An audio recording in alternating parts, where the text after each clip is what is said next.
Penting sekali untuk kita merasakan damai sejahtera Tuhan. Penting sekali untuk kita menyadari bahwa dalam hidup kita ini ada damai sejahtera yang Kristus berikan. Jadi damai sejahtera itu adalah anugerah. Dan damai sejahtera itu datangnya dari pengenalan akan Tuhan pastinya.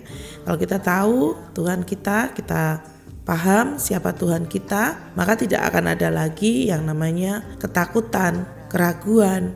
Bahkan bisa berkata, tidak apa-apa, yang penting ada Tuhan, gitu ya. Karena ini penting, Tuhan itu kunci dari segalanya, kunci dari damai sejahtera itu sendiri. Karena damai sejahtera itu bukanlah kita yang mengusahakan, tenang gitu, bukan.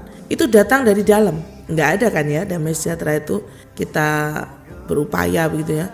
Ya memang kita juga harus merespon begitu ya, dengan tenang pikirannya, tarik nafas, mengarahkan hati ke Tuhan terus, percaya, dengar firman-Nya, itu yang penting. Maka kita akan merasakan damai sejahtera. Karena hal itulah maka iblis tidak tinggal diam.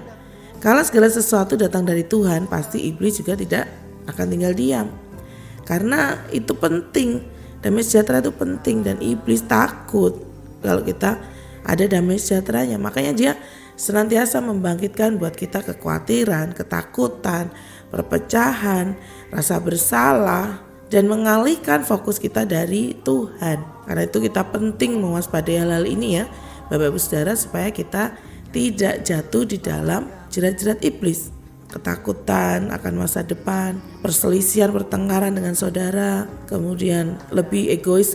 Iblis itu seringkali memberi kita ingatan-ingatan akan masa lalu, akan ketidaklayakan kita di hadapan Tuhan. Ya kalau ingat ya langsung minta ampun aja lah gitu ya, tidak usah sampai depresi atau apa. Ya minta ampun ya, karena ya bersyukur diingatkan bahwa saya sudah diampuni, saya punya anugerah dalam Yesus. Kemudian juga hati-hati dengan pengalihan. Kita dibuat sibuk, gak nyari Tuhan, sibuk rohani mungkin ya, pelayanan mungkin, repot ini itu aku kunjungan ke sana ke sini misalnya gitu, atau pekerjaan atau hobi atau apapun. Tapi itu kita sudah mulai tidak lagi ingat Tuhan, tidak lagi mengandalkan Tuhan. Kita mulai semua dilakukan dengan pengalaman atau pengetahuan sendiri. Nah ini bahaya juga Bapak Ibu Saudara. Karena itu kita harus ngejar juga untuk hal ini, untuk supaya fokus kita itu bisa ke Tuhan terus.